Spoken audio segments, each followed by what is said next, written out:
Bonjour, bienvenue sur ce nouvel épisode de vlog pandatesque. Nous sommes le, je sais pas trop, 14 avril et il fait beau aujourd'hui, j'en profite, il y a du silence, il fait pas trop de bruit, les voisins ne font rien, pas de jardinage ni rien. Donc pour une fois je me dis pourquoi pas faire le vlog dehors. Le cerisier est en fleurs et il est en train de faner malheureusement. Vous pouvez le voir, attention, là. Il est tout beau. Attention mal de mer. Voilà. Et donc il est en train de faner. J'ai fait aucune séance photo au niveau du cerisier alors qu'il était magnifique. Mais bon voilà. Soit c'était le temps, soit j'avais pas le photographe, soit j'avais pas fini de rentrer les fils, j'ai pas fait les tutos. Enfin bon voilà. Donc aucune séance photo cette année sous le cerisier. Dommage. Ça fait un petit moment qu'on s'est pas vu, je pense, puisque j'ai quand même 3 modèles à vous montrer. 4 en réalité, mais j'en ai oublié un là-haut, donc tant pis. Je vais pas aller le chercher, c'est pas très grave. Voilà. Je vais mettre mon petit carnet parce que je sens que je vais vite tourner en rond. Je vais vite chercher ce que je veux vous dire. Alors, la dernière fois qu'on s'est vu, je crois que j'étais en train de tricoter hors pain et je l'avais essayé devant vous. Mais alors, je me souviens plus s'il y avait des poches. Les poches n'étaient pas fermées. Les manches n'étaient pas faites, je crois. Bon, bref, en tout cas, il est fini. Je l'ai terminé. Il y a un moment déjà. Tada! Et il a des boutons verts, mais qui seront bientôt remplacés par des boutons jaunes que j'ai acheté à la mercerie du coin. Parce qu'en vert, ça me plaît pas, finalement. Je trouve que ça attire trop l'œil. C'est très joli, hein. Ça va avec les speckles du gilet, mais ça attire trop l'œil sur... Enfin, ça fait trop de détails. Alors que moi, je veux qu'on ait l'œil sur mes jolies poches que j'ai eu bien du mal à faire. Donc, j'aimerais autant qu'on les voit. Voilà, je pense que ça va faire bizarre essayer par-dessus mon pull actuel, mais bon. Là, je porte nuée, qui est assez épais quand même. Oui, voilà. Les manches, j'aime pas trop, mais bon, c'est normal, c'est pas fait pour porter un pull en dessous. Et je n'ai pas réussi à faire les manches longues, il m'a manqué pas grand-chose, mais voilà, j'arrive en manche 3/4. Et hop, hop là, ça va tomber. Bon, j'ai un pull super lourd dessous. Mais voilà ce que ça donne. Plus de batterie. Donc je disais, j'ai fait des coutures en haut des poches, enfin, en haut d'une poche. Non, c'est pas celle-ci, celle-ci. Voilà, ici. On voit qu'en fait c'est cousu jusqu'en haut là. Et en fait l'idée c'est que la poche elle fasse pas ça. Pour qu'on voit le haut du fond de poche. Je veux qu'on voit le fond de poche à travers la dentelle. De manière discrète. Mais je veux pas qu'on le voit comme ça en mode pendouillard. Donc, voilà, comme ici par exemple, ça pendouille. Malgré tous mes efforts, il faut en fait rajouter une petite couture ici, que je n'ai pas faite, puisqu'il faut que je tourne le tutoriel. Le test est commencé depuis plus d'un mois, ça fait un moment que je suis censée avoir tourné le tutoriel, mais bon. Voilà, donc je se button jusqu'en haut. Là, ça fait un peu trop serré parce que j'ai une grosse épaisseur en dessous. Mais grossièrement, hop là. Voilà, faut l'imaginer avec les boutons jaunes. Voilà. Et avec une poche qui pendouille pas. Et une qui pendouille pas non plus. Enfin voilà. Faut l'imaginer comme ça. Donc les poches sont purement décoratives. On peut mettre les mains dedans. On peut mettre des choses dedans. Elles sont pas si ajourées que ça. Hein, parce qu'on voit pas tant que ça mon rouge à travers. Mes petits fonds de poche. Qui sont pas les mêmes d'ailleurs. Il y en a un qui est rayé et pas l'autre. Mais on les voit pas à travers le jaune non plus. On les voit juste un petit peu à travers la dentelle. On n'est vraiment pas obligé de faire ça. On peut faire de la même couleur. Moi, c'était pour gratter un peu de métrage que j'ai fait ça. Donc voilà, 4 écheveaux pour moi, plus 30 grammes, je crois. Non, plus que ça. 35 grammes pour les poches. Les poches sont assez gourmandes puisqu'elles sont quand même assez larges. Hein. Je les ai fait très très grandes. Il y a évidemment une option où la poche est un peu moins grande pour tenter de faire tenir le tout dans un seul mini. Le test nous dira si ça tient dans un seul mini, parce qu'il y a quelques testeuses qui soit sont obligées de faire la mini poche selon leur taille, soit on choisit de faire la mini poche, enfin la petite poche. Donc on verra en fonction de la fin du test.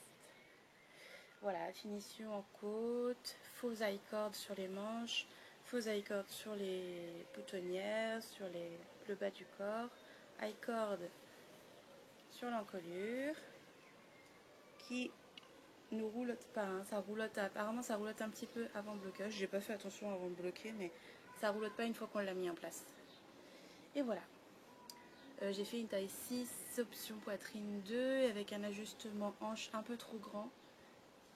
J'aurais pu faire plus petit, mais bon, j'ai toujours peur que mes hanches ne passent pas, donc, alors que bon, mathématiquement ça passe, hein, mais dans ma tête ça passe pas.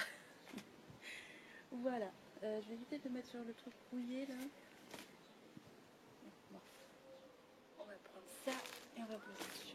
Voilà, je voudrais pas le rouiller, enfin qu'il y ait une tache de rouille avant la séance photo. C'est ma table, elle est en train de perdre sa peinture, elle est plus toute jeune, ça fait un moment que je la traîne. Voilà. Ensuite, prochain projet, j'ai terminé mes top matelots. Un pour ma fille et un pour moi. Donc, voici le mien. Donc, c'est en moitié top, moitié pull. J'appelle ça un pull à manches courtes parce que, en fait, la vie, elle est quand même assez épaisse. C'est pas du coton, mais ça fait un peu comme une épaisseur coton.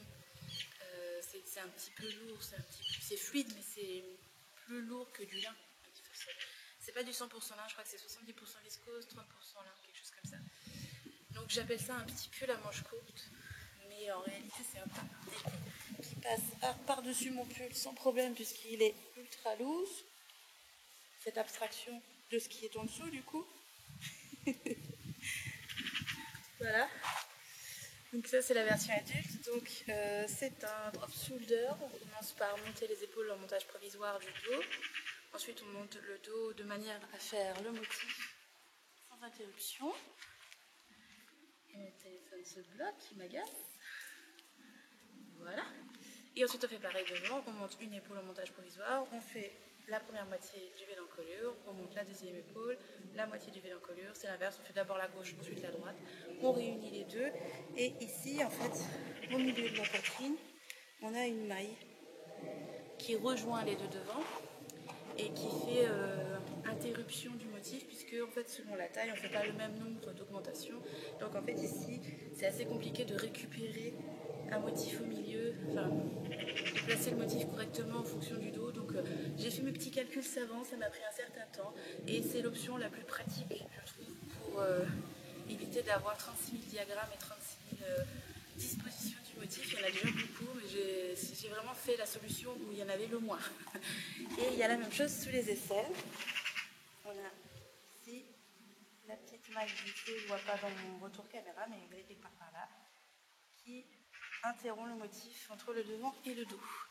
Donc en fait selon la taille, des fois ici il y aura 3 mailles, des fois il y en aura 6, là il y en a 7. Et sur les côtés c'est pareil, ça change. Moi j'en avais 4, mais sur les autres tailles on d'autres nombre de mailles. Mais voilà. Et j'ai fait la version enfant. Ma mère. Si seulement. J'aimerais bien que ma mère me demande des tricots. Ma fille voulait un tricot, elle voulait le même que maman. Donc j'ai fait la version mini pouce. Il s'agit de petits matelots. Alors pour les enfants, je trouve que le col en V c'est pas très gracieux. Donc j'ai opté pour une fente comme un col tunisien. Et ici, bon, j'ai pas encore mis, mais je les ai achetés enfin. Ça m'a pris 3 semaines de les acheter. Un petit crochet en fait qu'on rajoute ici en haut. Et en fait cette fente permet d'enfiler facilement pour faire passer la tête, surtout pour les petites tailles, les tailles bébés. Et ça permet en même temps d'avoir un pseudo col V comme papa, comme maman, mais de la raccrocher ensuite pour garder un peu d'intimité, on va dire. Parce que bon, la poitrine des enfants, je ne vois pas trop l'intérêt de la mettre en avant. Donc voilà. Même construction, même principe. On monte les épaules, on fait le dos, on monte un devant, deux devant, on fait la fente. Alors ici, par choix, j'ai décidé de reprendre la petite ligne qui coupe le motif pour faire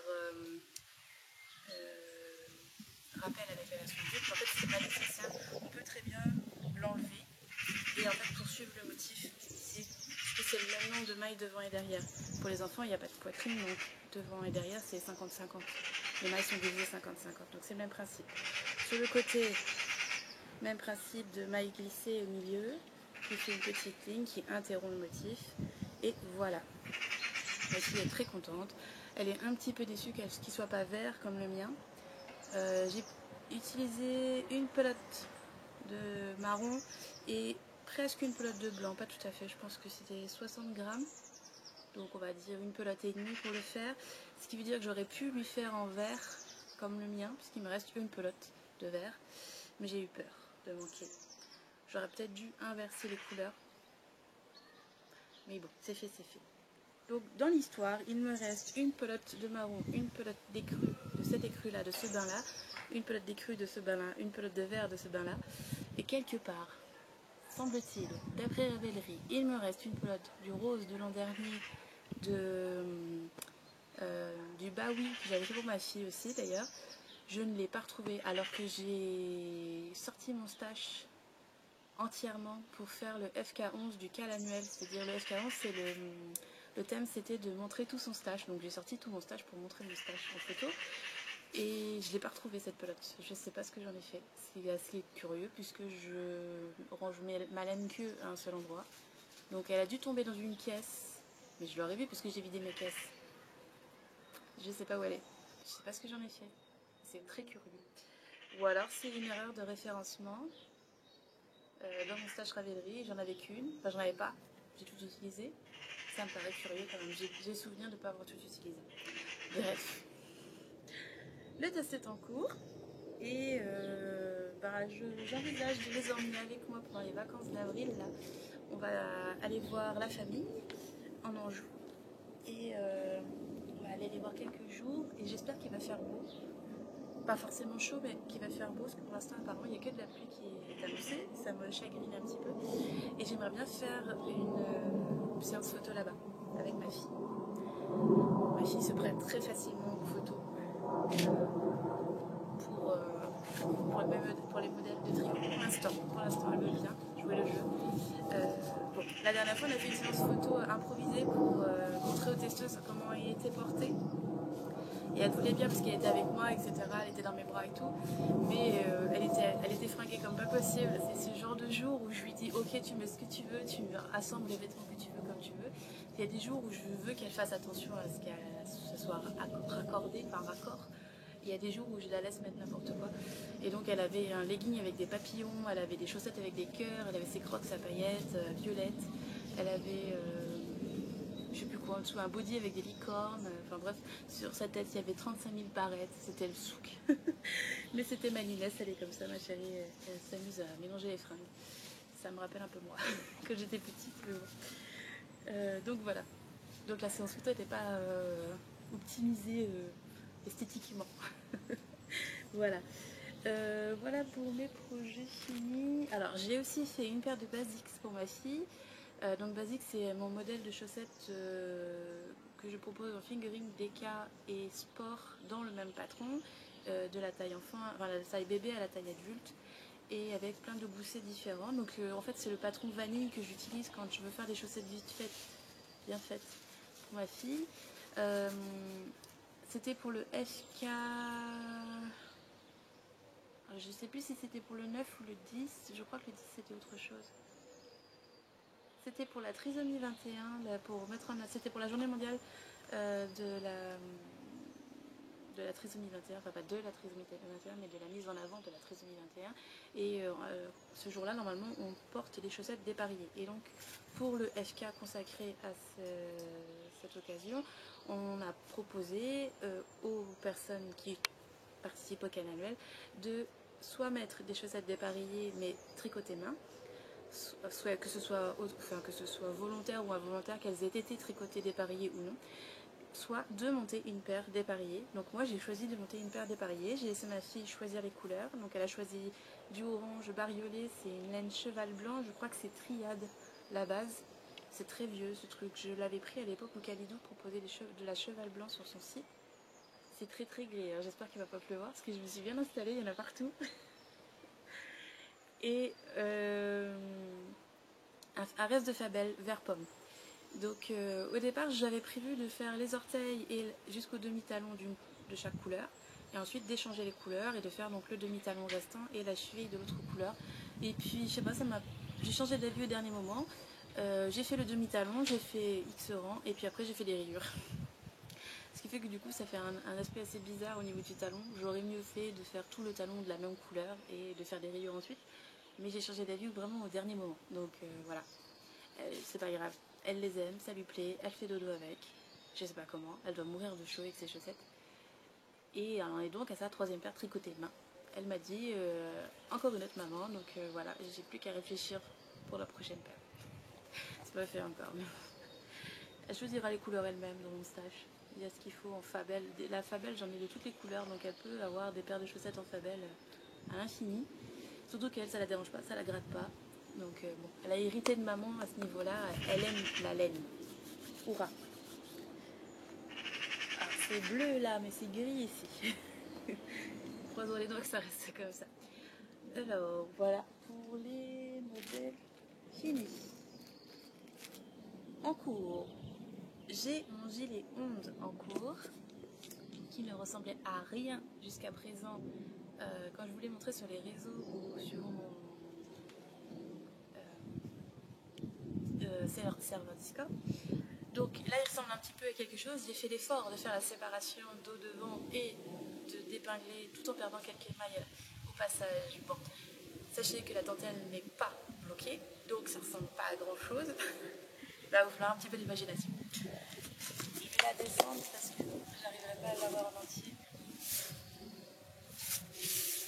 Et donc, voilà la moitié de mon gilet 11. Voilà. Est-ce que vous commencez à voir à quoi ça ressemble? C'est une petite blague entre nous sur le serveur Discord parce que c'est vraiment un modèle où on ne voit pas où je vais. Sauf si on est dans ma tête. Donc, le modèle 11, ça commence par la manche, ici. C'est un modèle de printemps-été, manche qui arrive au coude, comme celui-là. Et voilà, il se commence de la manche, comme ça. Donc on fait de la dentelle. On fait encore un petit peu de dentelle pour avoir ici, sous l'aisselle, de la dentelle également. Puis, on tricote l'épaule, avec des augmentations pour simuler les rangs raccourcis, la pente d'épaule, etc. Et ensuite, on vient diviser le devant, ici, en rabattant les mailles d'épaule. Et on a le dos qui est en cours pour l'instant. Donc mon devant est en attente, mon dos est en cours. Là, comme ça. J'ai fait un tiers du dos pour l'instant. Évidemment, il est beaucoup trop grand pour Cunégonde. Cunégonde fait une taille 2, je fais une taille 6, c'est normal. Et ici, sur le devant, moi, j'ai rajouté... Alors, ça se voit parce que on voit que mon tricot, il part en biais, comme ça. Il y a des rangs raccourcis. C'est l'ajustement forte poitrine 2. C'est pas le même pour la forte poitrine 1 et pour la base, c'est pas les mêmes. Il y en a un pour chaque forte poitrine. L'inconvénient de ce modèle, c'est que j'ai dû supprimer 5 tailles, 6 tailles, peut-être même 7. Je crois que j'ai que la moitié des tailles. Alors parce qu'à l'origine, il n'était pas foutu comme ça. Il faut que je me repenche sur le sujet et peut-être que je vais pouvoir sauver 2-3 tailles de plus. Parce qu'en fait, la gradation est assez complexifiée par la dentelle. Mais comme je suis partie finalement sur un drop shoulder, parce qu'à la base ça devait pas être un drop shoulder, ça devait être de la dentelle comme ça. Ensuite, manche montée. Mais j'ai changé d'avis en cours de route, comme souvent. Et du coup, il est fort possible que j'arrive à grader quelques tailles supplémentaires. Donc là, je fais une taille 5, qui correspond à une taille aux tailles 6 et 7. C'est un regroupement des tailles 6 et 7. Et il me semble que je vais jusqu'à 8. Donc 6, 7, 8, 9, 10, 11, 12, 13. Mais c'est ça. En fait, il y a 2 tailles par taille. Et je me suis débrouillée pour faire ça normalement. Et bah voilà. J'ai tricoté le premier écheveau. J'ai fait juste 10 rangs de plus avec le deuxième écheveau. Donc normalement, ça passe tranquille dans mes 3 écheveaux. Donc il me reste évidemment le dos à finir. Ici, je dois faire un col en V. Donc il y aura ici, une fois que je vais reprendre le devant, des diminutions comme ça. Et ensuite, une patte de boutonnage au milieu évidemment, qui sera, enfin d'abord on fait le col en V, ensuite on fait la deuxième partie, donc deuxième manche, deuxième demi devant, deuxième demi dos, on grafte les dos ensemble, V d'encolure, on s'arrête, on reprend les mailles de l'encolure, on fait du point mousse puisque c'est une dentelle à base de point mousse, et on finit par les bandes de boutonnage et des jolis petits boutons. Voilà. Facile, rapide normalement, mais bon, ça fait une éternité que je suis dessus parce que j'ai pas beaucoup le temps de tricoter en ce moment. Je suis beaucoup sur ordinateur.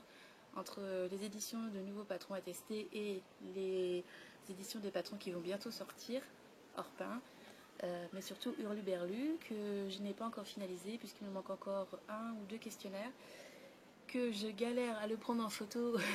Ça fait 3 semaines que j'essaie, 3 semaines que je bloque une date avec mon mari et chaque fois, on a un méga inconvénient, méga truc qui nous tombe dessus et du coup j'annule la séance photo parce que j'ai pas le choix. Et la dernière en date, c'est ma voiture qui est tombée en panne à 9h du matin devant la crèche. On est resté devant la crèche jusqu'à midi pour faire redémarrer la voiture. C'était toute une aventure. En réalité, c'est juste ma batterie, la batterie de la voiture qui est tombée en panne. Et ben en fait, elle était morte.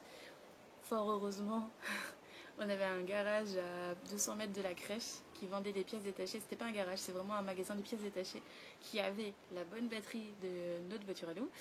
Donc on va chercher la batterie, là mon mari me dit oui mais j'ai pas les outils, donc je rentre à la maison à pied de la crèche, heureusement elle est pas très loin, je rentre à pied, je vais chercher les outils, je prends mon vélo, je retourne à la crèche, j'apporte les outils à mon mari me dit oui mais là il me manque un embout spécifique pour mettre l'embout du tournevis machin tout ça, je reviens à la maison, je ne trouve l'embout nulle part, mon mari il prend les embouts, et ça c'est sur le chantier c'est constant, il prend les embouts, il les perd, il les pose dans un coin, quelque part, ailleurs qu'à sa place, c'est-à-dire dans la boîte de tournevis. Et après, on ne les retrouve plus. Et on retombe dessus par hasard. Donc là, j'ai fouillé le chantier qui a été rangé depuis. J'ai fouillé tous les seaux où on a rangé les outils en attente. J'ai fouillé tous les tabliers, tout le garage. J'ai regardé dans la chambre de ma fille. J'ai regardé partout. Je ne l'ai pas trouvé. Donc, je reviens avec 15 pinces différentes pour pouvoir tourner le tournevis, machin. Enfin bon, bref, on a fini par y arriver. À midi, on avait changé la batterie on avait mis la nouvelle batterie dans la voiture et on a pu rentrer à la maison. Mon mari, ayant perdu 3 heures de temps, qui était en télétravail, heureusement, a dû du coup travailler à la place de la séance photo pour rattraper son retard. Et voilà. Ça arrive, c'est pas grave. Enfin bon, que d'aventure. Hein. Et ben justement, je portais ce pull-là ce jour-là. J'ai bien transpiré dedans, je peux vous dire qu'il est parfait. Hein. L'aération des bras, là, c'est très pratique. D'ailleurs, lui aussi, il est en Livy de Ziman, hein. C'est la même laine que celle-ci, sauf que lui, je l'ai tricoté en 4,5 et là, je l'ai tricoté en 4. Et ben, du coup, je préfère en 4. On perd cet effet de transparence. Là, on peut voir mon débardeur en dessous. On perd l'effet de transparence, c'est quand même beaucoup mieux. Ça utilise plus de métrage, mais la transparence est meilleure. Donc, ce que je vous ai pas dit, c'est que j'utilise la laine de Lily sur un fil, qui est... Hop, elle est par là, toi. Alors, j'ai pas mes ongles faits, hein. Mes ongles ont cassé au fur et à mesure. Je suis désolée. J'ai des ongles très très moches. Pourquoi tu vois pas? Ah, parce qu'il voit mon visage, évidemment. Voilà, Lily sur un fil. Et c'est de la Mérino Tencel. Voilà. Elle l'appelle Lille Sunshine. C'est 50% Mérino, 50% Tencel. Et c'est le coloris menton. Je crois, sans dire trop de bêtises, que c'est le coloris de juin de 2024. Elle fait des coloris tous les mois et c'était le coloris de l'an dernier. Donc la dentelle bloquée, elle donne ça. Donc il faut imaginer sur les bras après que ça va rendre ça. Et pas le truc tout rabougri que vous pouvez voir là. Sur le bras et puis sur le côté, comme ça, puis un petit peu ici, là, comme ça. Voilà. Ça va faire quelque chose comme ça. Mais dans ce sens-là, plutôt. Voilà. Ça fait des ondes, d'où le nom onde. Donc c'est 300 mètres au 100 grammes, c'est un fil sport. C'est très doux, c'est très brillant, c'est très moelleux. Ça tient super bien la dentelle. Hein. Je l'ai malmené, ça bouge pas. Donc le tencel, c'est de la soie végétale en fait. Donc ça a la même propriété, on va dire, que la soie. Et ben c'est pas mal du tout. Je vais voir au porter ce que ça donne, si ça bouloche ou pas, parce que la soie, j'ai tendance à la faire boulocher ou à la faire feutrer rapidement. Donc c'est un test parce que le tencel j'ai jamais fait je pense. On va voir. Je pense que ça va devenir une petite matière qui va revenir chez moi au printemps, plutôt pas mal. Voilà. Quoi d'autre Alors en encours c'est tout ce que j'ai. Mon prochain encours qui va être en même temps que celui-là je pense, parce qu'il va falloir que je mette un peu les bouchées doubles puisque c'est une collaboration avec Atelier de Vigny qui s'est faite au dernier moment. Alors,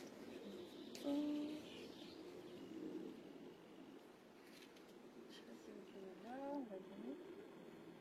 Voilà, Atelier de Vigny, donc c'est Virginie qui teint depuis quelques temps maintenant et qui en fait est assez régulièrement sur mon Discord pour tester, pour discuter, etc. Et il y a un moment donné, début de l'année, je cherchais soit un vert, soit un rouge intense en lin. Je suis fan de lin. J'ai eu plusieurs recommandations et puis finalement Virginie m'a contacté par MP pour me dire regarde, je viens de faire une session de teinture sur je sais plus quelle matière, mais je crois que c'était la même matière que celle que j'ai, et j'ai trouvé un de ces verres vraiment très très joli. C'était pas aussi intense que ce que je cherchais à l'origine, mais c'était suffisamment en fait il y avait comme des speckles, je sais pas si vous allez pouvoir voir, il y a beaucoup de soleil. Il y a des variations de couleurs, un peu vert jaune, un peu...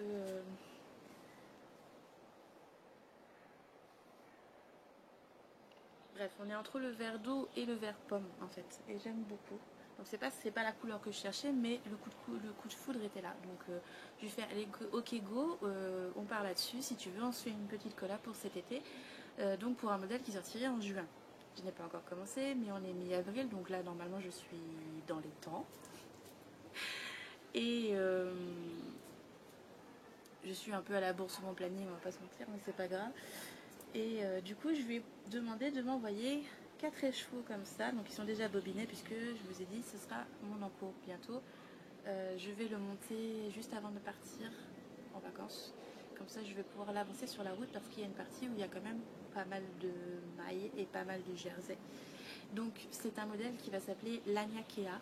L'Anyakea, je ne sais pas si vous connaissez, c'est le nom en fait alors on appelle ça un cluster en anglais, je ne sais pas comment on l'appelle en français, on va dire le regroupement de galaxies dont fait partie la Voie lactée. Donc la Voie lactée c'est notre galaxie à nous.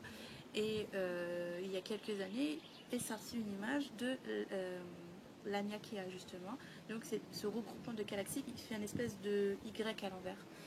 Et autour il y a d'autres regroupements de galaxies, etc. dont je n'ai pas le nom, mais bon voilà. Et depuis quelques temps, déjà ça fait un moment, ça va toujours... Là... Je sais pas comment il s'est fait mal. Depuis que...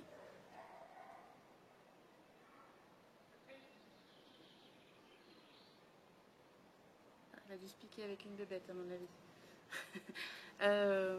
Donc depuis quelques temps déjà je m'intéresse pas mal à l'espace, etc. Donc je regarde pas mal de documentaires et je me suis toujours dit que cette image de l'Anyakea m'inspirait un jour un design. Alors en réalité ça m'en a inspiré deux, puisque j'ai un autre modèle en tête depuis longtemps dont la laine est choisie de la même couleur que cette image de l'Anyakea, donc jaune et bleu. Mais c'est un modèle qui viendra plus tard et que j'avais déjà appelé Galaxy. Donc ça c'est plutôt pour l'automne prochain. Et en parlant avec Virginie des possibilités de design que j'avais à disposition dans mon calepin à croquis, on va dire. Je dessine très mal, mais moi j'ai pas mal de croquis en attente et d'idées en attente sur ce calepin. Et je lui dis écoute, voilà, j'ai ça, ça et ça et ça. Et puis il y a une des idées qui lui a plu, c'est-à-dire un top manche montée, donc un peu comme quel modèle j'ai fait en manche montée, envolé. C'est envolé ou envol? Envol c'est le gilet. Envolé c'est des manches montées avec des manches ronds et un col V avec des perles sur le col. Donc les manches montées, c'est les petites manches comme ça. Donc là, on partirait pas sur un col V de mémoire, on part sur un col U et on partirait sur des plis creux, alors plutôt des plis creux inversés sous chaque aisselle pour former une fente et donner du volume aux hanches, en tout cas donner du volume au tissu par-dessus les hanches. Et le rapport avec la Nakia, c'est que je voulais qu'il y ait un motif étoilé. Donc le motif étoilé sera à la fois à l'intérieur du pli creux et sur le plastron. Alors c'est pas un motif ajouré, c'est pas un motif de dentelle, mais c'est un motif qui crée un petit peu de relief. Et comme on est sur du bambou lin, on reste quand même sur quelque chose d'assez ajouré quand même, hein, on voit à travers. Et du coup, ça va faire comme un ciel étoilé. Donc ça c'est le projet. C'est gradé en 14 tailles, en 3 options par taille. Et j'ai fait des plis creux quand même assez volumineux. Et l'idée ce serait de commencer donc du haut vers le bas, tout en faisant un pli creux après coup. Je vous montrerai dans le détail probablement dans le prochain vlog puisque je l'aurai monté. Voilà, donc ça c'est le projet. Et normalement, si j'étais pas en retard, il y aurait eu un 3e projet. Ça aurait été celui-ci.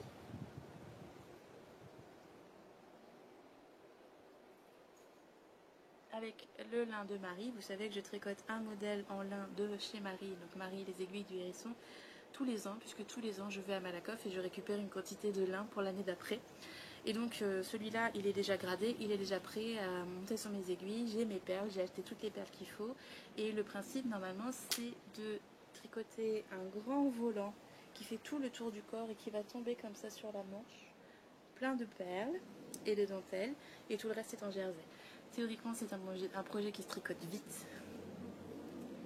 Mais j'ai une collaboration qui attend, une 2e collaboration, qui est censée commencer maintenant, sauf que j'ai pas commencé la première, donc il faut que je termine ça, que je fasse ma première collaboration, puis dans 15 jours que je commence ma 2e collaboration, et bah en commençant la 2e collaboration, disons à la mi-mai, j'aurai fini ma 2e collaboration, et donc ça me paraît un peu tardif de commencer un dernier top estival à la mi-mai, ça voudrait dire un test en juin pour une sortie en juillet. Sortir un top en lin en juillet, c'est trop tardif en général. Les gens ont déjà commencé à réfléchir à l'automne, en général en juillet. Donc je sais pas ce que ça va, je sais pas. Je sais pas si je vais le faire quand même pour pouvoir le porter et je le sortirai que l'année d'après, ou si je vais vraiment le sortir en juillet, ou si je vais retarder un peu ma collab et monter les deux en même temps. Enfin bon, voilà. Je suis en retard, comme toujours. Mais c'est parce que je me suis mis une 2e collab sur le dos. Hein. Je suis un peu têtue des fois. Voilà, j'ai voulu mettre un petit peu la pression, puis ben, je me suis un petit peu ratée. Mais bon, je vais réussir à honorer mes collaborations déjà, et puis après on verra. Voilà. Donc il s'appellera Glycine, celui-ci. Glycine parce qu'en fait les branches là, ça me rappelle, les petites feuilles là, ça me rappelle les grappes de fleurs des glycines. Alors il aurait fallu qu'il soit violet, certes, mais bon, j'ai pris du bleu. Donc voilà. Qu'est-ce qu'il me reste? En suivant aussi, j'ai un tout petit projet que j'ai pas commencé mais qui est gradé. Elles s'appelleront les chaussettes farfelues et ce sera avec un gradient de chez Squirrelians qui est un gradient qui peut se commencer de l'intérieur et de l'extérieur en même temps pour avoir la même quantité de couleurs qui se dégrade au fur et à mesure, que je vais coupler avec de la Fabelle écrue. J'attends d'avoir 5 minutes pour le faire. Les chaussettes, c'est pas très grave, ça peut attendre le plein été pour être fait. Voilà. Pour les projets suivants, je pense que je vous ai tout montré. Donc le gilet onde, le top Laniakea, le top glycine, les chaussettes farfelues, et j'ai rien gradé d'autre pour ne pas être tentée de monter autre chose. La seule chose dont je ne peux pas vous parler pour l'instant, c'est ma 2e collaboration qui va rester secrète jusqu'à nouvel ordre, et je ne pourrai pas vous montrer le design avant sa sortie en septembre. Donc je vais avoir un petit trou design où je ne pourrai pas vous montrer parce que j'ai pas le droit. Ça fait partie des conditions de collaboration. Voilà, voilà. Et puis du coup, et après je vais commencer l'automne. Donc je vous ai parlé du pull Galaxy. Je vais me laisser porter totalement puisque j'ai craqué mon slip à Malakoff. Je vais vous montrer ça. Fort fort. Et donc du coup j'ai plein d'envies laineuses en même temps. Et j'ai pas trop envie de me mettre des bâtons, de me mettre des limites. J'ai envie de prendre mes jolies laines et de les tricoter. Et puis on verra plus tard, quoi. Donc, de toute façon, je vous avais dit que je me laissais un an, donc on arrive bientôt à septembre, hein, avril. Bon, voilà, j'ai fait tous les modèles jusqu'à septembre. Tout est déjà prêt, sera prêt d'ici la fin mai. Donc, ensuite, c'est du bonus que je peux faire. Je suis pas sûre de continuer, en réalité. On va faire une petite pause blabla, puis après, je vous montre mon craquage Malakoff, puisque ça a un rapport, en fait. À Malakoff, j'ai eu un gros moment de craquage parce que j'avais énormément de frustration en moi et frustration qui est liée à mon métier de designer qui ne rapporte pas assez ou ne rapporte pas comme il faudrait. Je me bats contre des moulins à vent. Oui, je me bats contre les moulins à vent depuis un moment. J'ai beaucoup de mal à revenir, à remonter à mon ancien niveau. Je délaisse totalement les réseaux puisque j'ai lâché l'affaire. Ça n'apporte pas grand chose, les réseaux, avec ces algorithmes qui fluctuent, c'est réel, c'est machin. J'ai pas envie en ce moment, donc je me force pas. Je préfère m'amuser sur le cal annuel ou sur mon serveur Discord, discuter, machin, tout ça, ou juste ne pas être là, complètement. J'ai décidé de revoir ma façon de travailler, c'est-à-dire que d'habitude, j'ai un roulement sur 3 mois. Premier mois prototype, deuxième mois test. Enfin, c'est pas vraiment comme ça. C'est premier mois création, première quinzaine création, deuxième, troisième, quatrième quinzaine prototype. Et ensuite, il y a le test sur 5, 6, 7 semaines et finalisation, sortie. Ça fait un roulement de 3 mois, ça tient sur 3 mois. Et sur ces 3 mois, en fait, on décale d'un mois et sur le deuxième mois, j'ai le même roulement qui se chevauche au premier, puis le troisième, etc., etc., etc. Ça se chevauche comme ça.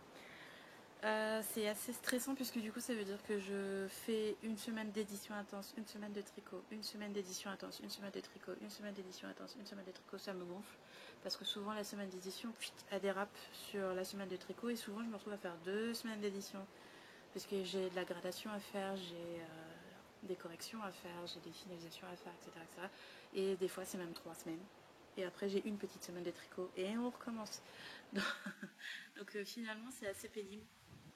Et je me demande si je vais pas tout simplement, puisque je travaille presque 2 saisons à l'avance, tricoter tout.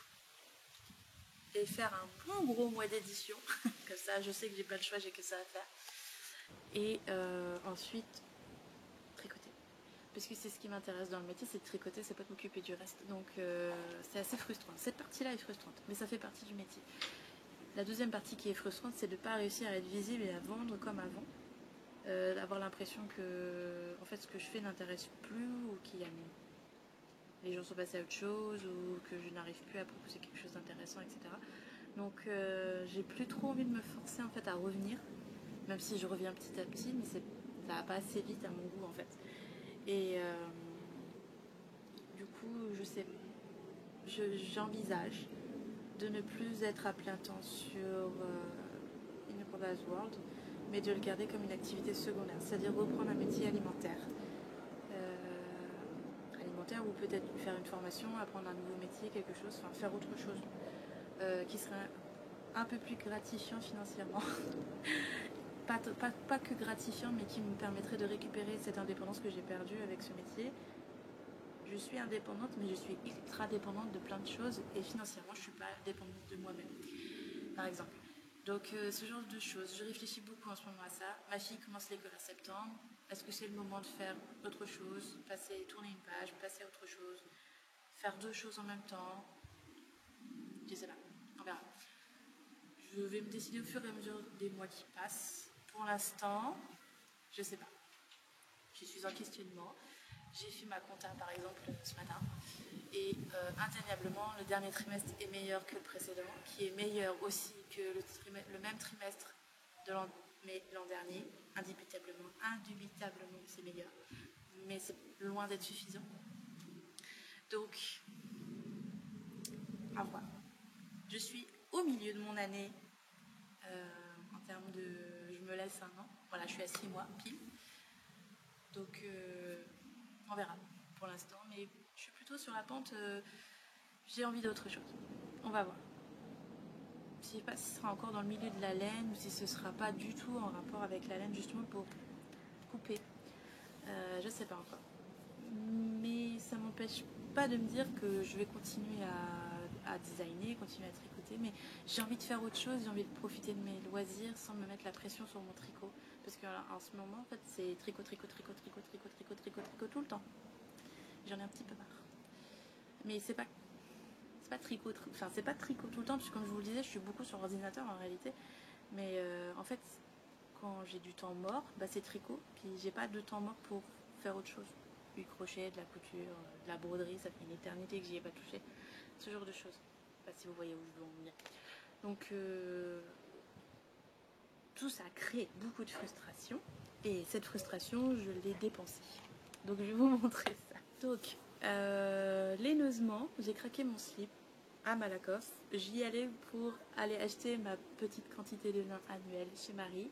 Marie n'était pas là, mais son mari était là pour tenir le stand. Et j'étais un peu déçue parce que j'aurais bien aimé la voir, mais bon, je comprends tout à fait qu'elle n'ait pas pu venir puisqu'elle avait son petit choupisson à garder. Et voilà. Donc j'ai pris ma petite quantité de lin annuel. Je voulais du jaune, mais il n'y avait pas. En tout cas, pas dans la quantité que j'espérais. Et donc du coup, j'ai pris tout simplement un espèce de beige qui a des speckles jaunes. Enfin, je vais en sortir plusieurs pour faire mûr.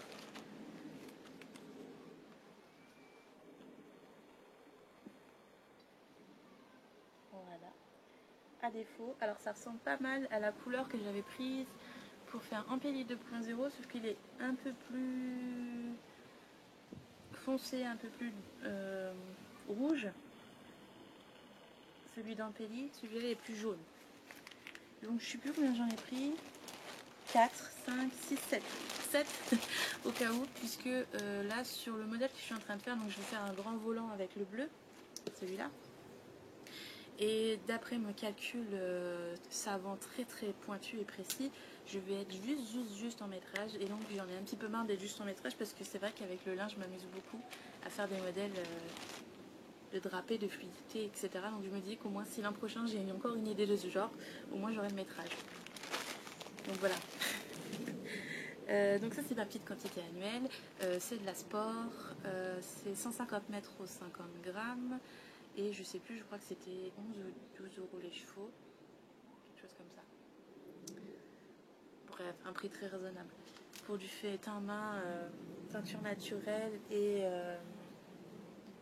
bon voilà, j'ai l'habitude de prendre mon petit lin chez elle, donc je continue comme ça.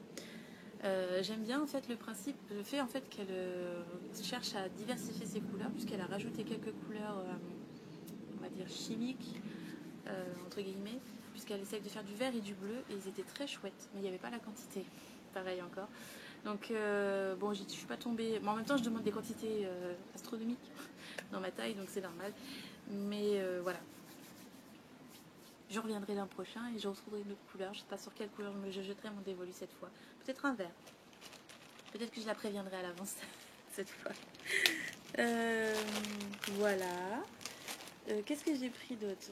En fil estival, je suis tombée chez la roulotte des laines ou la roulotte des pelotes, je ne sais plus exactement. Sur de la bourrette de soie. Et la bourrette de soie, j'en entends énormément parler dans mes tests. Ça fait des années que je vois des testeuses en tricoter, mais j'avais jamais eu l'occasion d'en trouver, en fait, de tomber dessus et de la toucher en fait avant de l'acheter. Et en fait, quand on est passé devant le stand, j'ai vu un pull qui était très sympa, qui était en bourrette de soie. Et le fait de pouvoir toucher, regarder comment c'était foutu, ça m'a intriguée pas mal parce que ça avait une texture.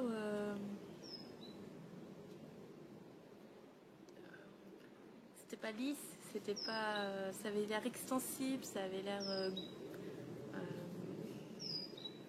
pas rugueux, mais enfin je sais pas comment grumeleux, mais enfin c'est un tissu donc non ça va pas. Bref, c'était plein de petites bosses. Et au toucher, je sais pas si c'était particulier. Donc j'en ai pris deux. Alors l'inconvénient chez cette teinturière, c'était la roulotte d'Hélène. Voilà. C'est qu'il n'y avait pas deux couleurs pareilles dans les bourrettes de soie. Donc j'ai pris deux couleurs complémentaires. Et à côté de moi, il y avait une personne, une femme qui avait exactement les mêmes dans les mains. Et enfin, presque exactement du coup, puisque c'était jamais les deux mêmes. Et finalement, on a acheté, je crois, la même chose toutes les deux. Donc c'est assez rigolo qu'on ait flashé sur la même chose. Mais je pense que j'aurais pris deux jaunes s'il y avait eu deux jaunes. Mais bon, voilà. Là, il y a des speckles orange. Je me suis dit que, quitte à tricoter les deux ensemble, autant que ce soit complémentaire. Donc j'ai pris ces deux-là. Il y a 700 mètres pour 100 grammes. Alors l'objectif, ce serait de les doubler avec elle-même pour tricoter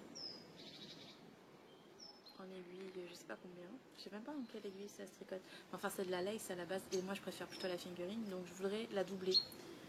Et alors, je sais pas si je vais la doubler chacune avec elle-même et faire genre color block, jaune en haut, orange en bas, orange en haut, ou est-ce que je vais faire un top rayé, ça m'étonnerait. Mais ou quelque chose avec un motif qui part sur les deux couleurs en même temps. Je sais pas encore. Mais bon, j'espère que 700 mètres, ça sera suffisant. Normalement, c'est suffisant quand c'est du lin. Mais là, c'est très extensible, donc je sais pas. Croisons les doigts.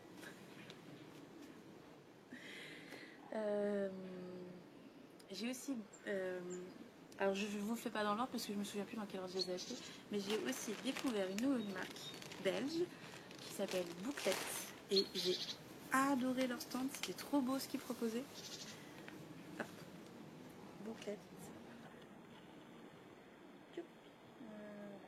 Très très mignon. Oui, donc tout à l'heure, je vous le disais, j'ai pas mes ongles faits aujourd'hui parce que celui-là, j'ai rongé celui-là en fait. Le problème en fait, c'est que j'enlève le bidule, l'autocollant, le vernis, et je laisse mes ongles à l'air libre de 3 jours. Et en fait, il suffit que j'aille sur mon ordinateur pour... dès que je suis sur mon ordinateur, je ronge. Sinon, je les ronge pas. Et bon, bah c'était trop tard. J'en ai rongé deux, celui-là et celui-là. Bon, désolé. Celui-là a cassé et celui-là a cassé, il s'est fendu en deux jusqu'en bas. Donc j'attends que ça repousse un peu pour pouvoir en remettre. Mais ça marche bien, hein, ça les solidifie bien, mais ça ne résiste pas à mes dents. Toujours pas. Il faut vraiment que j'ai du vernis sur les ongles pour pas ronger mes ongles. Mais bon, c'est pas grave. Donc j'ai pris 3 couleurs. Elles étaient côte à côte quand je les ai vues. Et bon, elles étaient faites pour être achetées toutes les 3 ensemble. Voilà. Et c'était donc 460 mètres, 170 grammes, donc c'est plutôt de la sport. Et c'est du 40% mohair, 40% alpaga, 20% mérino. J'ai pris les coloris safran, lueur d'automne et plume de pan. Et ça va être pour faire un pull pour cet automne, parce que je trouve les couleurs parfaites. J'ai eu tout de suite l'illumination, je savais ce que j'allais faire avec. Donc ce sera un pull et il y aura un motif de mosaïque qui fera transition entre chaque rayure. Je sais déjà lequel. Bref, il est déjà tout près dans ma tête. Je les ai vus, je savais que c'était pour ce modèle-là. Donc voilà, j'espère juste avoir de quoi faire les manches correctement. Il va falloir que je fasse les deux en même temps. Le corps et les manches, le corps et les manches. Et voilà. Donc c'est une marque belge, c'est un couple il me semble. Je crois avoir compris que le monsieur s'occupe des moutons, des brebis et la madame s'occupe de la peinture. Et franchement il y avait des choses super belles, des speckles, du néon, c'était très très chouette. Je les ai découvert vraiment pour la première fois, je pense pas les avoir déjà vus.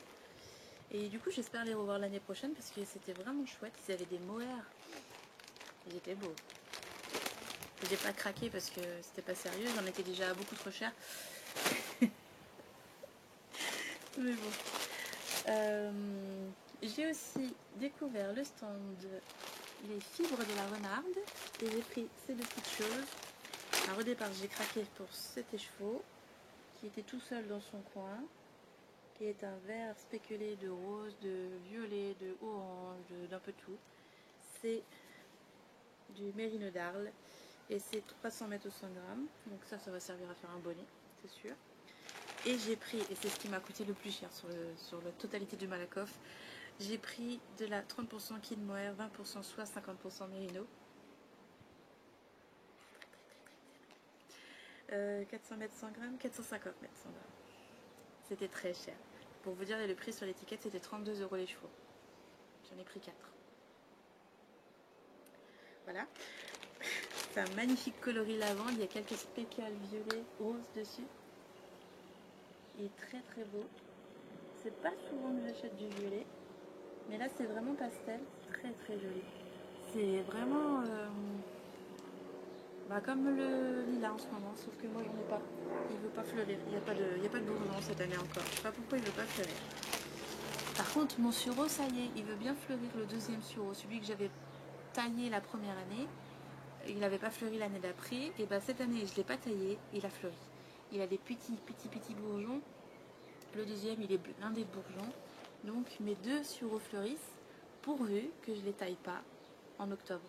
Enfin, en automne, quoi. Et là, il a une belle forme d'arbre, je l'ai vraiment bien taillé, il est tout beau. Il ne reste plus qu'à le laisser se démultiplier, il est magnifique. Il va faire cache-misère devant mon balcon quand je vais pouvoir y retourner cet été. C'est génial parce qu'on va faire les travaux, là on reprend les travaux en mai. La deuxième semaine des vacances de mai, enfin l'avril-mai là, pendant les ponts. Mon mari a pris quelques jours et on va avoir 3 jours, c'est pas beaucoup, mais 3 jours intenses. On va casser les derniers murs qui restent, puisque maintenant le soutènement est fait, les poutres ont été posées, les poteaux ont été posés, etc. Donc normalement tout est ok maintenant. On va casser les derniers murs, virer les derniers gravats, et si on a le temps, on va commencer à faire les plafonds. Je suis contente. Parce qu'une fois que les plafonds seront faits, on peut prendre quelques heures avec mon mari pour poser tranquille l'isolation. Il n'y en a pas tant que ça à faire, il y a juste les 2 murs côté pignon et du coup c'est pas si grand que ça. C'est assez rapide à faire et une fois que ça c'est fait, moi je peux continuer toute seule. J'ai une petite paroi à faire au niveau on a un radiateur qu'on a déplacé pour des raisons pour pouvoir chauffer mieux la pièce, parce qu'on va faire une grande pièce à vivre qui n'était pas une grande pièce à vivre avant. Et il faut refaire la paroi pour avancer légèrement le radiateur, puisque les tuyaux qui arrivent par en dessous arrivent en plein milieu du sol. Et je trouve ça extrêmement moche. Mon mari s'en fout, mais moi je trouve ça vraiment pas esthétique. Donc moi je vais avancer le radiateur en créant une paroi. Et ça sera tout propre, les tuyaux seront cachés dans la paroi, dans la cloison en fait, en gros. Je veux agrandir la cloison. C'est pas les 5 cm qu'on va perdre qui vont faire que ça va réduire la pièce de 50 cm, quoi. Ça va faire propre. Et donc je veux faire ça. Et comme on va pas faire mon mari voulait faire une verrière à ce niveau-là, mais on peut pas le faire pour des questions d'effondrement. Donc on le fera pas. Et du coup, moi je vais faire la cloison comme ça sera fait. Et je sais pas pourquoi je vous dis ça. Oui, après je vais du coup pouvoir continuer. Et il restera plus que quelques bandes à joints, le sol. Et après on achète la cuisine. Une fois qu'on a acheté la cuisine, c'est bon. C'est bon, on peut réaménager en haut. Donc, j'ai hâte. On va finir réellement cet été. Mais voilà, à partir de cet été, je vais pouvoir profiter de mon sureau fleuri, de mon balcon, que je vais pouvoir repeindre, refaire, mettre des jolies petites dalles en bois, changer la barrière. Enfin, je vais pas changer la barrière, je vais la repeindre. Et je vais changer le bois qui est pourri. Je vais mettre je vais changer les planches, quoi. Et mettre des plantes. Et l'année prochaine, je verrai mon magnifique cerisier fleuri de mon balcon, de mon canapé. Et on aura fini, presque. Hein. Il reste plein de détails partout. Mais l'année prochaine, ça veut dire qu'on va attaquer le jardin. Bref, donc je reviens à mon stage. Je vois que ma batterie clignote, ça va pas tarder à couper. Donc, en termes de laine, à Malakoff, je crois que c'est tout ce que j'ai pris. J'ai pris aussi ce petit livre à ma copine Émilie. Elle vient de sortir, alors je crois que c'est son 3e. Ce troisième livre, c'est 21 jours pour apprendre à crocheter des amigurumi. Et je l'ai pris essentiellement pour faire ce modèle-là. Parce que j'avais flashé dessus quand elle avait montré en story pour faire du teasing sur son bouquin. Bon, évidemment, il y a plein d'autres choses dedans, mais moi, c'est ce qui m'intéresse essentiellement. Et elle a remis un modèle du petit mouton avec un point de... Je sais pas comment on appelle ce point. Bon, en fait, en réalité, ça a coupé parce que je crois que l'appareil il surchauffe un petit peu. Donc ça fait... parce qu'il est un petit peu au soleil. Du coup, ça fait chauffer la batterie plus vite, j'ai l'impression. Bon, on va essayer de terminer. Donc, je vous disais, j'ai acheté ce bouquin et du coup, elle propose le mouton avec un mouton de bouclette au lieu du mouton. Ah bah voilà, la photo. Au lieu du point de bobble. Et bon, voilà, il n'y a pas que ça, mais il y a le petit sapin aussi qui est très mignon. Hop. Que j'imagine bien faire avec des perles pour faire des boules de Noël. Donc voilà, il y a quelques-uns qui vont être faits, c'est sûr. Au moins la maison champignon parce que ça m'appelle. Donc bon. J'ai aussi acheté ce sac chez les créations d'Isabelle. Je suis très très fan des sacs d'Isabelle puisqu'elle est faite en laine feutrée et en laine tissée. C'est elle qui tisse ses propres motifs et ensuite elle assemble. Et donc l'an dernier j'avais acheté cette version là qui fait clap clap, qui est géniale, qui est un de mes préférés, je le trimballe partout. Et j'ai acheté cette année cette version là qui est aussi clap clap mais qui fait une espèce de d'hexagone. Ouais, c'est ça. Qui est plus petit du coup pour faire passer les choses, mais qui est, enfin voilà, c'est celui que j'utilise actuellement. Et elle a rajouté une petite poignée qui est très sympa, mais qui mériterait d'être renforcée, je pense, parce que comme c'est de la laine feutrée, en fait là, je commence à avoir des bouts de fil qui partent sur les côtés à force de l'utiliser, parce que je le tiens comme, enfin, j'utilise comme ça. C'est un des sacs que j'utilise pour aller au parc. Et que je cumule avec cette petite chose qui est une toupie à pelote que j'ai acheté chez Création Solognotte. Vous pouvez voir son nom sur la queue en haut là. Ça va venir correctement. Voilà, Création Solognotte. Alors ça fait un moment que je l'avais repéré chez elle. Et puis là je suis passée devant son stand et je me suis dit que c'était l'occasion d'en prendre une. Ça m'a tiré vraiment. En plus elle était en train de l'utiliser quand je suis passée devant son stand. Donc en fait en gros c'est une toupie tout ce qui est de bête, hein, tout ce qui est de plus bête mais bien foutu. Alors attends, comme ça. Donc c'est assemblé soi-même, il y a deux morceaux qu'on encoche l'un dans l'autre. On fait passer ici dans le trou du cercle qu'on choisit. Donc moi j'ai choisi des petits chiens. Et normalement il y a un troisième morceau qu'on vient encastrer ici dans les trous que j'ai perdu. Il tenait pas très bien le mien. Et j'ai fini par le perdre. Alors, je pense que je l'ai perdu au parc parce que je ne l'ai pas retrouvé chez moi. Je l'utilise beaucoup chez moi et j'utilise beaucoup au parc. Et ensuite, on rajoute un petit crochet avec la lanière comme ça. Et c'est lui qui tourne en fait, comme ça. Du coup, quand on tire le fil, ça tire tout seul comme ça. C'est super bien. Ce que j'aime bien, c'est que moi je le mets au poignet comme ça. Je tricote debout, je peux tricoter debout, chose que je faisais jamais avant. Et je peux tricoter debout pendant que mes filles jouent sur les aires de jeu.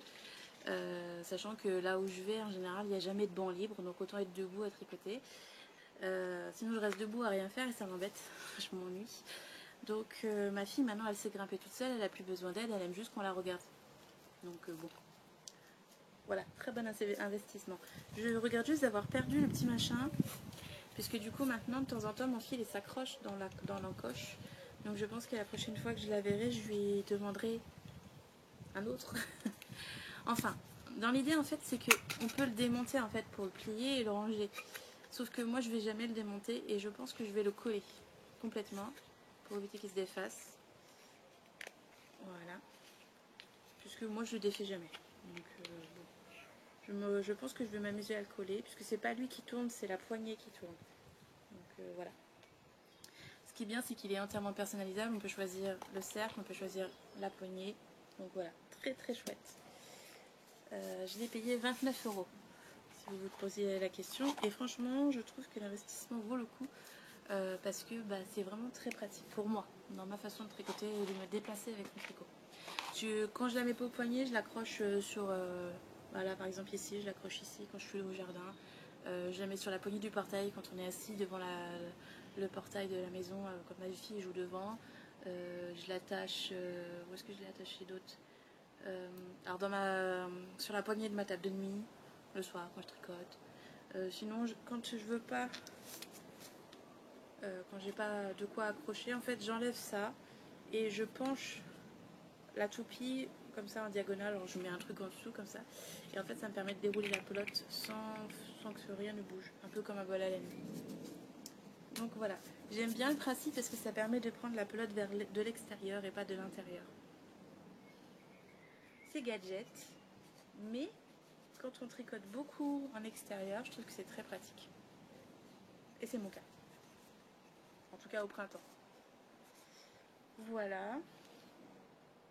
Je crois que j'ai fait le tour des choses que j'ai achetées à Malakoff. Donc comme vous pouvez le voir, j'ai eu pas mal de frustration.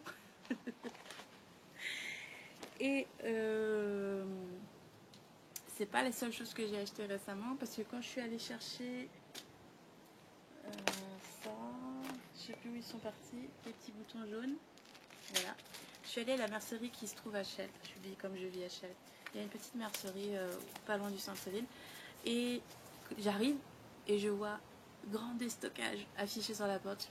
Ah, ils vont fermer, mince, donc je rentre et effectivement il y avait quasiment toute la laine qui était en déstockage. Donc je prends mes petits boutons et puis je suis fait, écoutez, je vais prendre 5 minutes, je vais quand même faire le tour parce que ce serait dommage de louper une occasion. Et du coup je suis repartie avec 2 sachets de 10 pelotes de fil Charlie, je crois c'est ça, fil Charlie, donc de fil d'art, parce que elle revend de la fil d'art essentiellement. Et en fait elle va déménager pour un local plus petit. Donc avant c'était une mercerie qui faisait aussi retouches, couture, etc.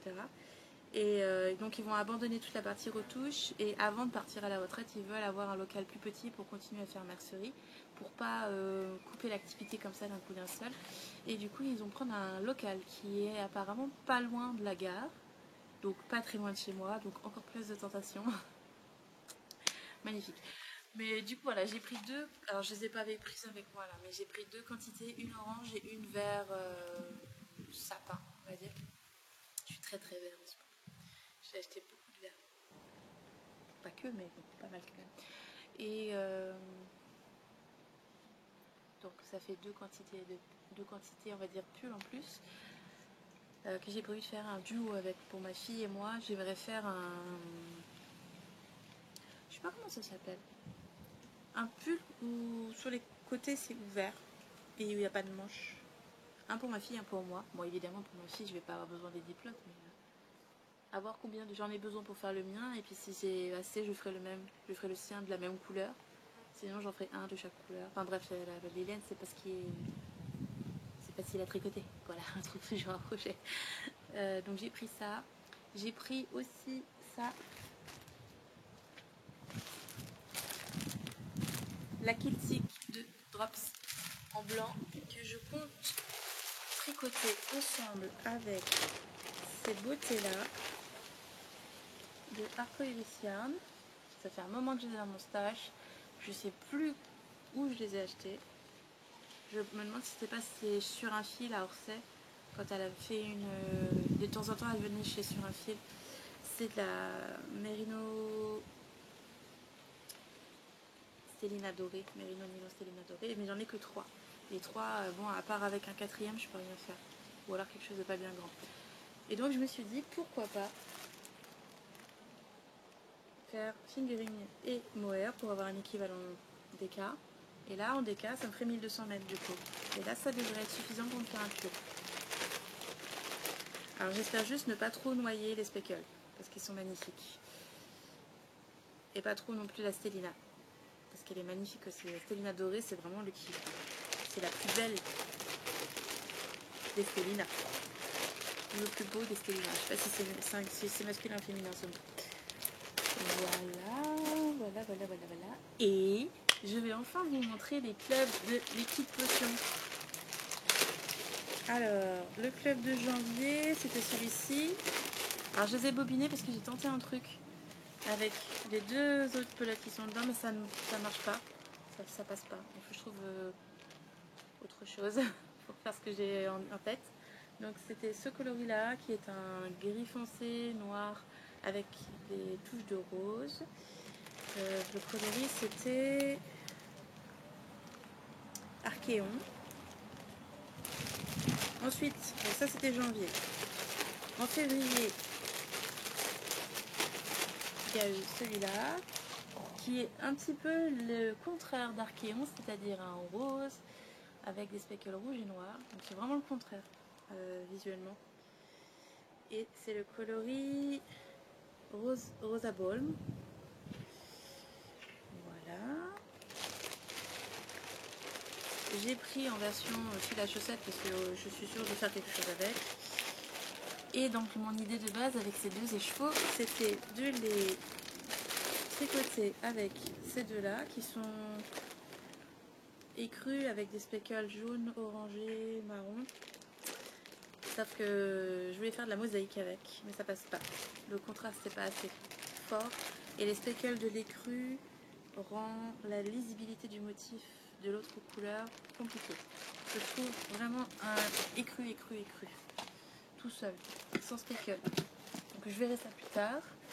Et le troisième, c'est celui de mars.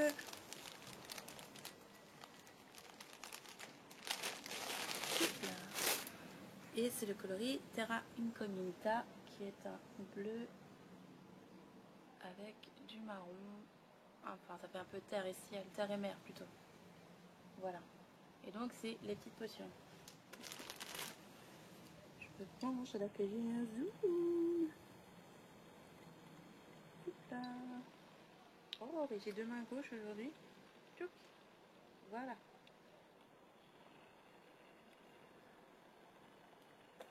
Alors, partir aussi bon chemin sur les clubs de les petites potions, j'ai décidé de prendre que les clubs de petites potions cette année. Donc, je vais avoir 12 clubs, je pense. Sauf si vraiment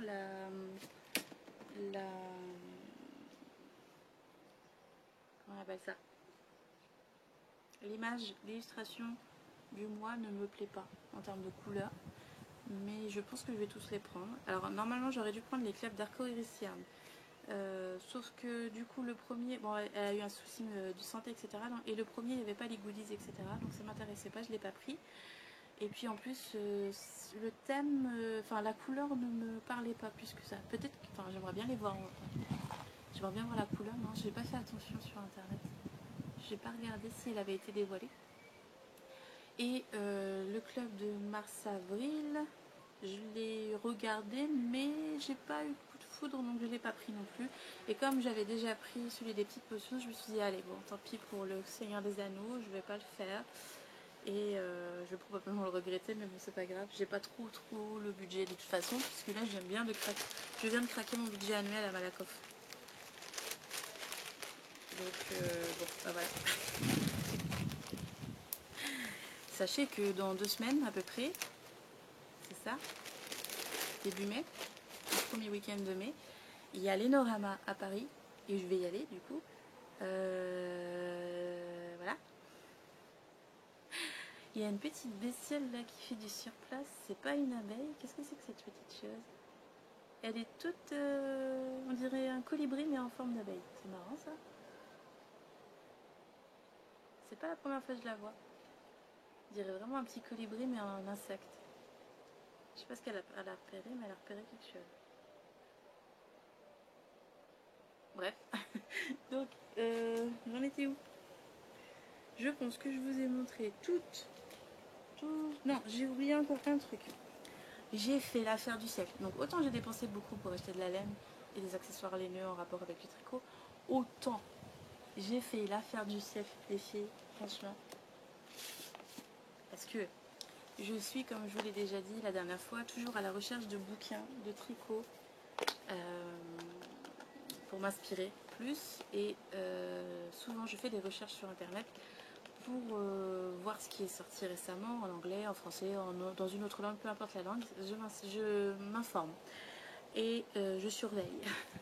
j'ai en veille comme ça quelques modèles qui, dès qu'ils sortent, je les achète. Et enfin, quelques livres plutôt. Et du coup, je cherche aussi dans les vieux bouquins, parce que c'est dans les vieux bouquins qu'on fait les meilleurs points. Vraiment. Avant, en fait, les bibles de tricot, elles étaient vachement plus élaborées, vachement plus techniques, sans pour autant avoir l'air compliqué, mais c'était vachement plus complet.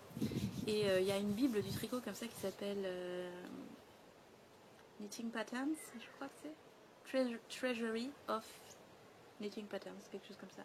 Il y a 4 volumes. Et c'est une bible que j'adore consulter régulièrement, qui date des années 50, quelque chose comme ça. Et que j'ai... Non, chachou. Et du coup, voilà, je cherche comme ça des petites bibles des années 50, 60, 80, 90, plus vieux, plus loin. Et j'ai repéré quelques petites bibles comme ça qui sont quand même assez anciennes, dont celle-ci, Les tricots faciles de Burda. Parce que Burda faisait du tricot aussi, apparemment, semble-t-il, à une époque. Et dedans, il y a des points de dingo, j'adore, notamment des points de mosaïque. Bon, je m'attarde pas sur les modèles qui sont à l'intérieur parce que ça m'intéresse absolument pas. Mais ce qui m'intéresse, ce sont les points, voilà, genre, par exemple, ce genre de choses. C'est sensationnel, j'adore. Et ce genre de choses. Alors c'est kitsch dans les couleurs qui sont comme ça, faut les moderniser. Mais le principe en lui-même est génial. Il y a énormément de jacquard, hein, des points de jacquard à la pelle qui ne m'intéressent pas du tout. Il y a la partie mosaïque que je ne vois pas. Voilà, ça c'est intéressant. Et ça, en fait, je l'ai repéré sur Pinterest. Sur Pinterest, on peut trouver beaucoup de choses, y compris des patrons qui ne sont pas censés être distribués au public. Et du coup, c'est ma source pour trouver les livres qui correspondent. Encore une panne de batterie. Donc, je vais investir dans un caméscope, je pense. On verra ça en septembre. Et donc, je disais, j'ai trouvé ce bouquin et il y a même à un moment donné dedans des modèles de points. Attendez, que je les retrouve. En brioche. Brioche qu'on appelle brioche que depuis quelques années, hein, depuis les années 2000, on va dire. Ça s'appelait pas brioche avant. Et donc, je vous disais, ce livre, je l'ai trouvé sur Pinterest. J'ai trouvé des pages de ce bouquin sur Pinterest. Et elles étaient en russe. Que je ne lis pas. Et je voulais absolument le livre parce que je préfère vraiment avoir le bouquin dans les mains. Et alors je cherche ce modèle en russe que je trouve sur un site russe à acheter. Et je me rends compte, je finis par demander à Google Traduction de me traduire le titre pour voir s'il n'existe pas une version en anglais, quelque chose comme ça. Et avec Google Lens, donc c'est Google Lens qui permet de voir la photo et de trouver toutes les photos similaires, je me rends compte qu'il existe une version en français. Je trouve le titre en français, je vais sur tous les sites de vente connus, Amazon, Le Bon Coin, pas Le Bon Coin, si Le Bon Coin, Rakuten, etc. Enfin bref, je cherche eBay, etc. Je cherche une version d'occasion puisque je sais que c'est un vieux livre et celui-ci date des années 90. Donc je ne trouve pas. Et puis, dernier recours, je vais voir sur Vinted et là, je trouve 1 euro. Il est pour moi. Donc c'est un livre qui a 35 ans, qui est une réédition d'ailleurs. Apparemment, il y avait une autre version avant. Et je surkiffe. Mais vraiment, ça me fait trop rire. Parce qu'il y a certains points, alors je sais plus... attendez, il faut que je retrouve, ça doit être dans les premières pages. Il y a une page où le motif il est gigantesque. Je vais pas le trouver. Et du coup, c'est vraiment l'ancienne version de l'édition du tricot. C'est-à-dire que la case blanche, ce n'équivaut pas à une maille endroit. C'est la case noire qui équivaut à une maille endroit. Aujourd'hui c'est l'inverse, c'est la case avec le point qui est la maille envers. Et là c'est pas le cas, c'est le contraire. Il y a plein de symboles différents. C'est le tricot vraiment comme ma mère le tricotait. Et c'est vraiment le Burda, je sais pas si vous connaissez Burda Couture, mais si vous êtes couturière et que vous connaissez Burda, Burda c'est genre oui c'est facile mais tout est technique dedans. Et les explications sont ultra techniques avec des mots techniques etc. Alors que tu pourrais juste dire faites ci, faites ça, faites ci, c'est bon. Et ben en tricot c'est pareil. Et par exemple, je retrouve pas le motif qui m'a fait mourir de rire, c'est dommage. Ça doit être celui-là. Non, non, ceux-là ils sont assez visibles. Je vais pas le retrouver. Bref, à un moment donné, il y a une grille, parce que c'est que des grilles du coup. Il y a une grille mais illisible. Et à un moment donné, il y a des cases blanches. Et chez nous, donc, la case blanche, c'est la maille endroit. Par exemple, c'est illisible ça, franchement. Il y a trop de motifs, trop de choses, trop d'informations. Et à un moment, il y a des cases blanches, et puis ensuite, il y a écrit les cases blanches ne correspondent à rien, il n'y a pas de maille. Cela est fait pour faciliter la lecture du motif. Bah, heureusement, ça me fait mourir de rire. C'est vraiment une autre génération du tricot. Et il est très très chouette. Alors, les modèles ensuite à l'intérieur, c'est très vieillot. C'est très mode des années 80-90. C'est beaucoup ce que ma mère portait d'ailleurs. Il y a beaucoup de choses qui ressemblent à ce que ma mère faisait. Typiquement ça. C'est très kitsch. Mais il faut le voir dans son ensemble. C'est quelque chose qui est exploitable. Et par contre, il faut vraiment pas être gros parce qu'il n'y a que du 38-40. Donc bon, c'est très limité. Cela dit, il y a toute une partie technique à l'intérieur où on explique comment monter les mailles, machin, etc. Et il y a des méthodes que je ne connaissais pas. Et c'est assez intéressant. Je vais essayer de les réutiliser ailleurs. Parce que voilà, c'est un peu du savoir perdu. Et je trouve ça très intéressant.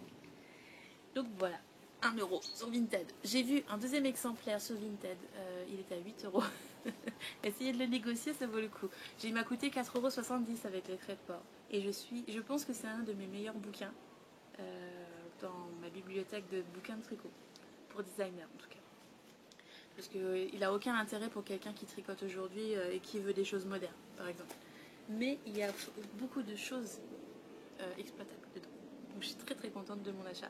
C'est celui qui m'a coûté le moins cher et c'est celui qui a été le plus prolifique, on va dire. Voilà. Je pense que j'ai fait le tour. Donc j'ai un autre bouquin sur Vinted, j'en ai plusieurs dans mes favoris. C'est un autre livre qui est encore plus ancien, je crois qu'il a des années 70. Il me fait beaucoup de... Il m'appelle, mais il est un peu trop cher à mon goût. Même si c'est de la seconde main, c'est de l'occasion. Mais du coup, je pense que la personne... c'est un peu comme un livre de collection, quoi. C'est un vieux livre, un peu précieux. Donc pour l'instant, je ne l'ai pas pris, mais je vais peut-être le prendre. Il y avait quelques pages en photo et c'était très très drôle la façon dont c'était rédigé et la façon dont c'était expliqué. Enfin bref, ça me titille juste pour l'histoire du livre, quoi. Donc je vais voir si je vais le prendre. Je pense qu'il y a des choses intéressantes à l'intérieur aussi. Mais voilà. Donc je cherche des vieux livres de tricot maintenant, parce que ce qui sort actuellement ne m'intéresse pas. Les bibles genre fil d'art, je l'ai la bible fil d'art et bon, c'est très basique ce qu'il y a dedans. Et du coup oui, dedans il y a de la brioche et c'est vraiment des points brioche, mais c'est pas genre on t'explique comment faire de la brioche basique tout droit quoi. Non, c'est vraiment des motifs complexes et tout. Alors eux ils les appellent les côtes anglaises, qui est normal puisque c'est de la côte anglaise hein, finalement. Et je pense que c'est réalisé façon côte anglaise. C'est pas tout à fait pareil, les côtes anglaises et la brioche. Les côtes anglaises, on va pêcher la maille par en dessous, ce qui donne même le résultat, mais c'est plus compact que la brioche aérée où on va faire des jetés tous les rangs. C'est pas tout à fait la même chose. On récupère la même chose visuellement, mais il y a une différence de tissu. Et typiquement, là par exemple, ici c'est du point brioche. Et ça, ce point-là, je l'ai vu dans un de mes bouquins brioche récents. Donc pour vous dire que rien n'est neuf. Voilà. Tout ça, c'est des points de brioche. Voilà. C'est très très intéressant, c'est très inspirant. Il va servir. Voilà. Je pense que j'ai fait le tour. Je vous ai montré mes projet fini, mes encours, mon craquage laineux. Voilà, j'ai pas de crochet, pas de couture, pas de broderie puisque je n'ai toujours pas accès aux différentes parties de mon bureau où sont rangées toutes ces affaires-là.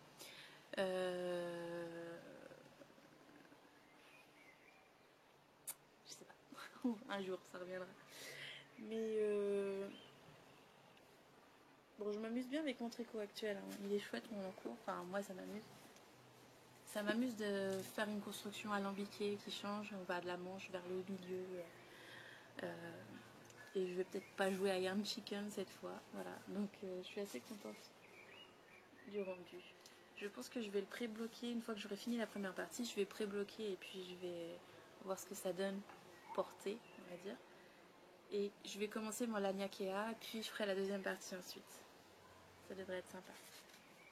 L'avantage d'avoir fait la première moitié, c'est que je peux déjà l'envoyer au test. On voit déjà ce que ça fait sur une moitié de corps. Voilà. Voilà pour ce podcast. J'espère que c'était plaisant. Je ne sais pas si vous allez entendre les oiseaux qui chantent ou les enfants qui jouent.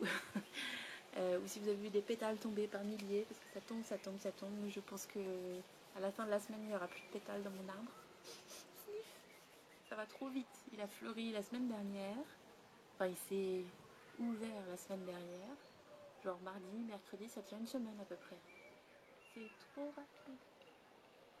Et j'ai pas de lilas. Il n'y a vraiment aucune grappe sur mon lilas. C'est dommage. Je sais pas pourquoi. Peut-être qu'il est vieux. Bref, j'ai hâte de faire mon jardin et de mettre des fleurs partout. Ça sent bon. Je sais pas si vous voyez derrière moi, c'est un oranger du Mexique. C'est dommage qu'on puisse pas partager l'odeur. Hein. Bref, voilà. Oh, il est 17h20. Faut que j'y aille. Je dois aller chercher ma fille à 18h. Donc je vais aller monter ça. J'aurai pas fini ce soir, mais je pense que je pourrais vous le publier demain. Et voilà. Bye bye. À la prochaine.